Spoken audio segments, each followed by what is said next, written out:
Halo Sobat Sejarah, selamat datang di vlog Pojok Sejarah yang kesekian kalinya. Kali ini saya sudah berada di daerah Berlin-Wannsee.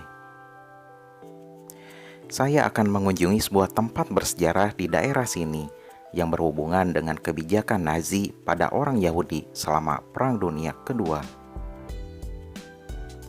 Gedungnya atau tempatnya beralamat di Jalan Am Großen Wannsee nomor 56 dan 58. Dan saya ke sana menggunakan kereta cepat atau S-Bahn dan juga bus. Kita sudah sampai di lokasi. Seperti inilah penampakan di depannya. Nama tempatnya adalah Haus der Wannsee Conference. Di sana tertera bahwa ia buka setiap hari dari pukul 10 hingga 18 petang. Dan tak ada biaya masuk alias gratis. Saya ambil beberapa brosur, ada yang berbahasa Inggris dan juga berbahasa Ibrani.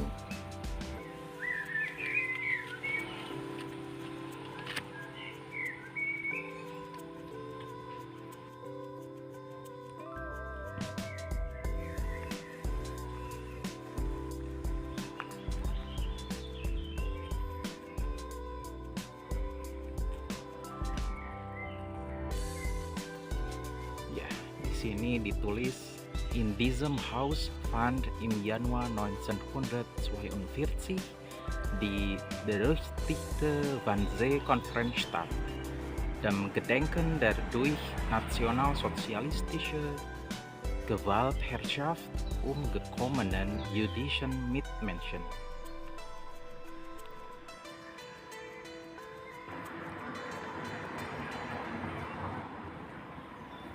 Yuk, mari kita masuk ke dalam.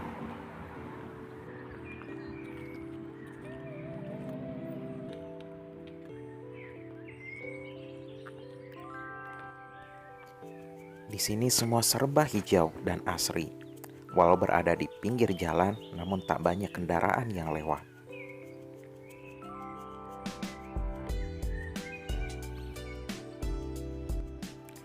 Ini adalah denah dari kompleks gedung konferensi ini.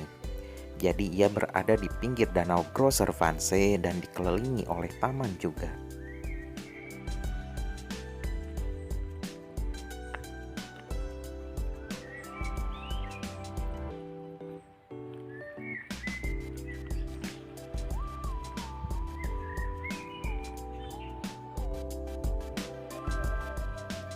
Seperti inilah penampakan dari depan.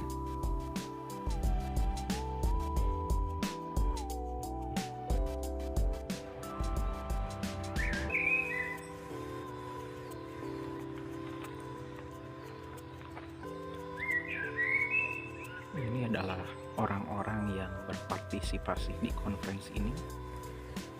Dua nama yang cukup terkenal yang ikut berpartisipasi dalam konferensi ini ialah Reinhard Heydrich serta Adolf Eichmann.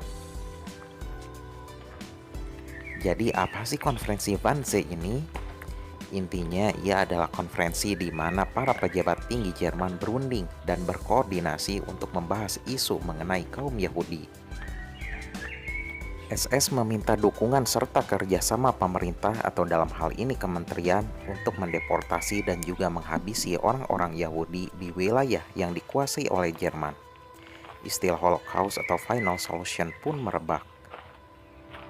Konferensi yang diadakan pada 20 Januari 1942 ini katanya hanya berlangsung selama 90 menit saja.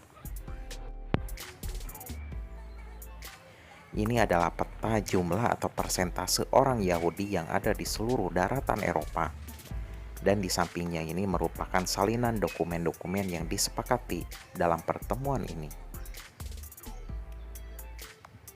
Sekilas mengenai Reinhard Heydrich, ia merupakan tokoh penting di lingkaran elit Nazi dan SS.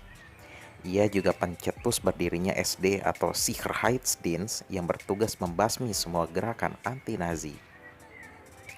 Beberapa bulan setelah pertemuan ini, Heydrich tewas pada Juni 1942 setelah terluka parah akibat diserang oleh gerilyawan Cekoslovakia.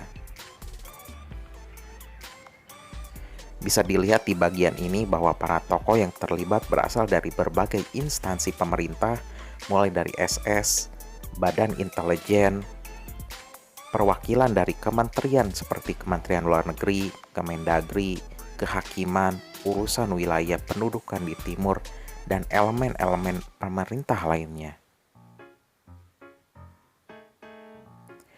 Papan pengumuman di depan pintu masuk. Museum ini memang sudah dibuka untuk umum, namun tentu menerapkan protokol kesehatan yang ketat.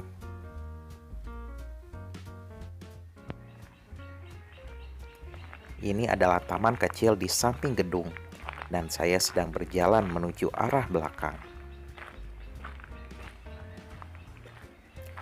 Bila dilihat, kompleks ini, terutama bangunannya, tidaklah terlalu besar.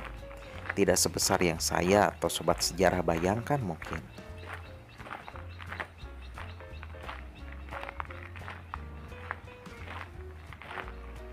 Walau tidak terlalu besar, namun tetap terawat dengan baik, dan suasananya pun sangat tenang. Cocok untuk sebagai tempat untuk beristirahat. Oh iya, gedung atau villa ini dibangun antara tahun 1914 hingga 1915.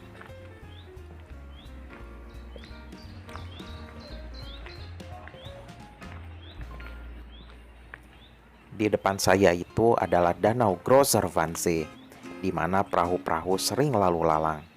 Di sini memang merupakan spot wisata dan juga olahraga air. Dan memang kawasan Wannsee ini adalah tempat yang cocok untuk menghabiskan liburan atau akhir pekan. Ya, seperti inilah suasana di gedung konferensi Wannsee. Sebenarnya gedung ini sudah buka, namun ya tentu saja menerapkan protokol kesehatan yang ketat, dan karena satu dan dua hal saya belum bisa masuk, ya terutama karena saya belum divaksin di sini ya. Jadi daripada beresiko ya mending nanti aja lah. Tapi setidaknya kita bisa melihat secara langsung gedungnya seperti apa, suasananya seperti apa. Mungkin untuk detail-detailnya, terutama apa saja yang ada di dalam gedung, ya kita akan bikin lagi lah vlog di hari yang nanti. Ya kurang lebihnya seperti itu. Terima kasih telah menonton vlog ini sampai habis. Tentu saya akan terus keliling-keliling tempat-tempat bersejarah di sekitaran kota Berlin. Ya, mungkin untuk beberapa museum yang mengharuskan kita untuk ke dalam, ya karena ya di dalam gedung atau apa, mungkin saya belum bisa berbuat banyak selama saya belum divaksin, ya berarti saya belum bisa masuk, tapi setidaknya saya bisa melihat keadaan sekitar ya. Oke, mungkin itu saja dari saya. Terima kasih telah menonton video ini sampai habis. Nantikan vlog-vlog pojok sejarah berikutnya. Sampai jumpa lagi.